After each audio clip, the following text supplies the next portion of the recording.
इस धरती की नारी को कहते दुर्गा का अवतार है। इस धरती की नारी को कहते दुर्गा का अवतार है। कभी वो लक्ष्मी बाई बनी और कभी रजिया सुल्तान है। कभी वो लक्ष्मी बाई बनी और कभी रजिया सुल्तान है। नारी हर घर ग्राम की दुनिया को संदेशा है। नारी हर घर ग्राम की दुनिया को संदेशा है। अरे वही है नायडू, वही कल्पना, अरे वही मदर टेरेसा है। वही है नायडू, वही कल्पना, वही मदर टेरेसा है। कभी राजपूती जान बचाती वो पद्मावती रानी है, और कभी रघुवंश का मान बचाती वो माता सीता रानी है। और सिंह सवारी करती नारी जहां असुरों के संहार में, अरे सिंह सवारी करती नारी जहां असुरों के संहार में बेटियों को सुरक्षा नसीब नहीं। ऐसे हिंदुस्तान में बेटियों को सुरक्षा नसीब नहीं। ऐसे हिंदुस्तान में बेटियों को सुरक्षा नसीब नहीं। ऐसे हिंदुस्तान। माननीय अध्यक्ष महोदया, बैठे सभी सांसद, आप सभी लोगों को मेरा करजोर प्रणाम।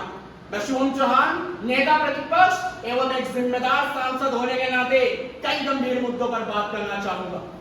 महोदय, हमारे बैठे मंत्रियों ने एक से बढ़कर एक बाण चलाए हैं। एक से बढ़कर एक झूठ बोले हैं। हर झूठ का यदि मैं आज खंडन ना कर सका तो इस सांसद भवन में अपना मुंह दोबारा इस नेता प्रतिपक्ष के दोबारा नहीं दिखाऊंगा। महोदय, हमारी शिक्षा मंत्री ने 2 घंटे का भाषण दिया। वो अपने भाषण में कह रही थी हम टेक्नोलॉजी ले आए, हमने लैब बना दी। अरे महोदय, मैं पूछना चाहता हूँ, सारी टेक्नोलॉजी एक ही विभाग में ले गए क्या? थोड़ी सी दूसरे मंत्रालय में सरका देते। महोदय, बीते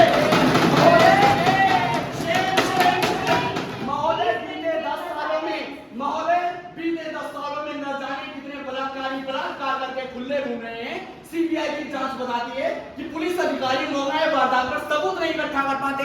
मेरी शिक्षा मंत्री कहती है हम टेक्नोलॉजी लाए हैं, थोड़ी सी टेक्नोलॉजी का इस्तेमाल ध्यान नहीं कर लेते। महोदय, आपने एक बात बोली कि कम से कम विपक्ष मानता है हम कागजों में तो सफल हैं, सबने ताली बजाई। यदि आपके लिए ये सफलता का विषय है ना कि आप केवल कागजों में सफल हैं, मैं लानत देता हूं ऐसी सरकार को।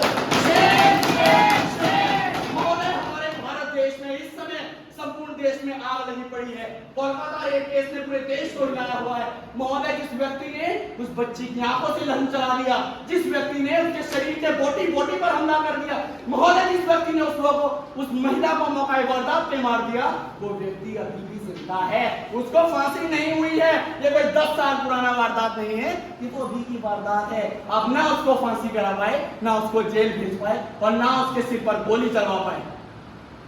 महोदया, मैं आपसे बताना चाहता हूं कि अभी जब सीबीआई के अधिकारियों ने अपना इंटरव्यू दिया तो सीबीआई के अफसरों ने क्या बताया कि वो व्यक्ति जिसने इतना नीच कार्य किया, वो व्यक्ति संजय रॉय, जिसने उस बच्ची का जीवन बर्बाद कर दिया, एक माता पिता से उनकी अच्छी खासी शिक्षित बच्ची छीन ली, एक माता पिता के चेहरे की मुस्कान छीन ली।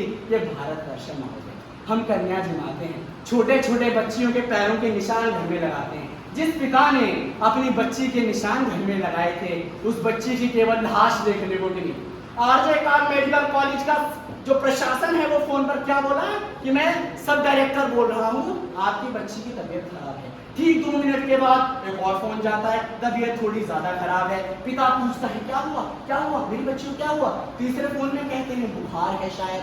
माता को शक हो गया, बोली मेरी बच्ची को क्या हुआ है? और चौथे फोन में कहते हैं उसकी लाश पड़ी है, आके देख लो। महोदय, माता पिता के दिल पर क्या बीती होगी जब सुनने में आया हमने बच्ची पीजी के लिए भेजी थी, एमबीबीएस क्रैक की हुई, दिन रात पढ़ने वाली बच्ची थी, डायरी में लिखती थी कि मैं पीजी में गोल्ड मेडल लाना चाहती हूँ। ऐसी बच्ची की लाश उनको देखने को मिली। ऐसे माता पिता एक बार नहीं मरे, वो एक क्षण में लाख बार मर गए। आप महोदय, प्रधानमंत्री महोदय, आपने एक बहुत मशहूर मुहिम चलाई थी, बेटी बचाओ बेटी पढ़ाओ।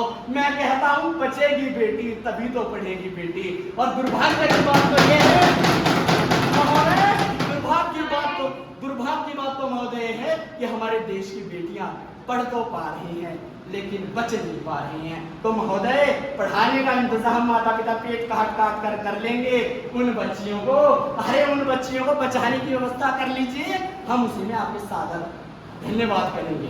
शेख भेजता हूं उस पर मैं आपको नहीं कर पाए। महोदय, ये जो केस मैं आपको बतला रहा हूं तो अभी का है, पर क्या इस केस की जड़ें अभी से हैं? नहीं महोदय, हमें कुछ वर्ष पहले जाना होगा। सन 2012 निर्भया केस आप सभी को याद हो। इससे पहले कि वहां बैठे लोग बोलने लगे, हम तो उस समय शासन में नहीं थे, अन्य सरकार थी। मैं पहले बता देता हूं कि जब उस लड़की के कातिलों को दंडित करना था तो सरकार आपकी थी। महोदय 2012 में दिल्ली में चलती हुई बस में एक बच्ची के साथ 5 दरिंदों ने बर्बरता से बलात्कार किया। 5वें बलात्कारी ने तो आयरन रॉड का इस्तेमाल कर उसके इंटेस्टाइन्स को डैमेज कर दिया, वो बच नहीं पाई महोदय। और उसके बाद मैं आपको बतलाता हूं क्या हुआ। 5 में से पहला बलात्कारी फांसी लगाकर जेल में मर गया, वो मेंटल ट्रॉमा का शिकार था। और ये जो मौत थी हम इसको सरकार के द्वारा दिए गए दंड में नहीं गिनते, वो अपनी मौत मरा। सरकार ने अब क्या किया सुनिएगा, 5 में से 3 बलात्कारियों को फांसी की सजा सुनाने में हमारी सरकार और न्यायपालिका को 7 साल लग गए। महोदय 7 साल तक विचार करते रहे कि दंडित करें कि ना करें, दंडित करें कि ना करें। पूरा देश चीखें मार रहा था कि निर्भया को न्याय दो, निर्भया को न्याय दो। आपके खुद के सांसद बाहर पत्रकारों के सामने कहते हैं न्याय दो, न्याय दो, न्याय दो, हड़ताल कर रहे हैं कोलकाता में। महोदय उस समय आप न्याय क्यों ना कर सके, क्यों ना कर सके, क्यों ना कर सके। फिर लानत भेजता हूं आपकी सरकार को। शेम शेम शेम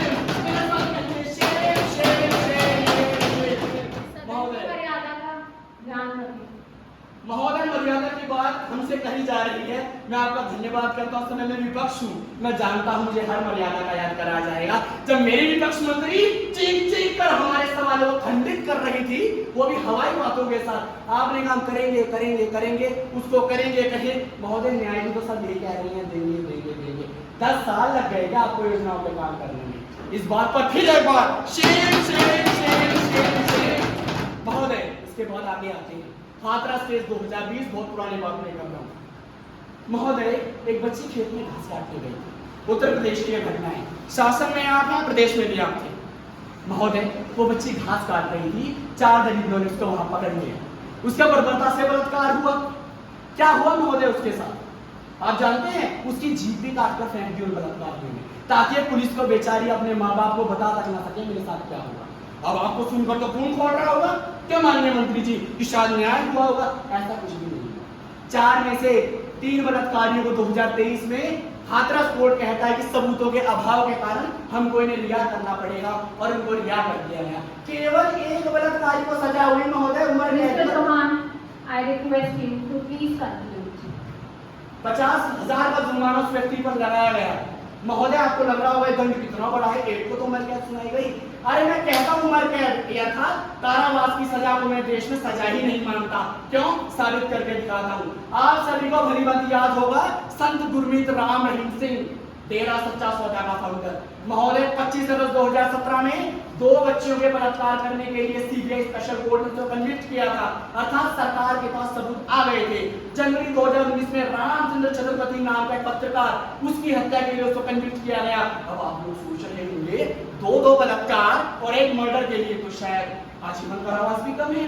महोदय 2 बच्चियों के सम्मान की कीमत, 1 व्यक्ति की जान की कीमत मेरी पालिकाओं और मेरी सरकारों ने क्या लगाई, 20 साल की जेल। क्या लगाई, 20 साल की जेल। और महोदय ताज्जुब की बात तो ये है कि अभी उस दंड सुनाए हुए को 10 साल भी नहीं हुए और हमारे राम रहीम जी सत्संग करने बाहर आ रहे हैं, परोल पे बाहर आने लगे हैं, अपने जो भक्त हैं उनको सत्संग सुना रहे हैं। अरे जो व्यक्ति 3 बार कन्विक्ट हो चुका है, यदि वो खुले भारत में प्रशासन शासन के राज में सत्संग दे सकता है, मैं फिर एक बार भेजता हूं आप सबको लानत।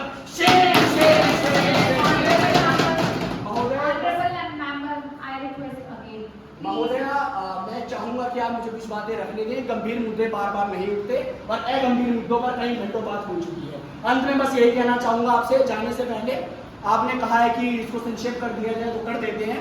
मैं लास्ट बात बोलता हूं कि मोहम्मद अफरोज नाम का भी एक बलात्कारी था दिल्ली रेप केस में, हमारी सरकार ने उसको क्या दंड दिया था महोदय, कुछ भी नहीं, 3 साल रिमांड रूम पर रखा गया, 3 समय का भोजन 1 समय का दूध उसको दिया। वो अंत में भारत सरकार से कहता है कि क्या सजा थोड़ी और नहीं हो सकती। निर्भया केस का मेन बलात्कारी आपसे और दंड मांग रहा है, इसका मतलब उसको दंड ही नहीं दे सके। अंत में दिल्ली सरकार ने 2015 में मोहम्मद अफरोज को क्या दंड दिया, 10,000 रुपए और एक सिलाई मशीन। ये इनाम नहीं तो क्या है, और ये कह के नई जीवन जीने के लिए भेज दिया।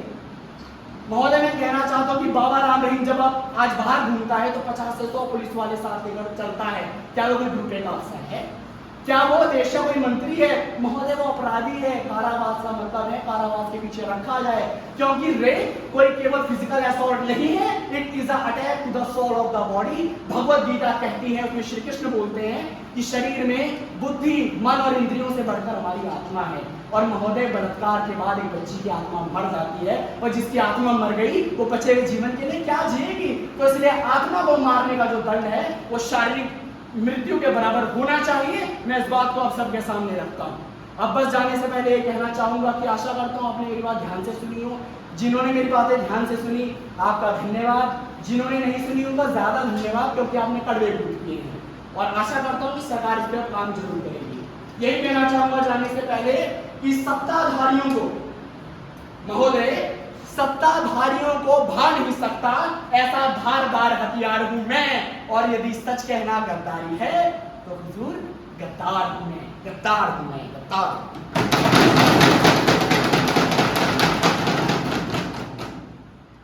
As I know the seriousness of these matters, I assure you that I will consider them.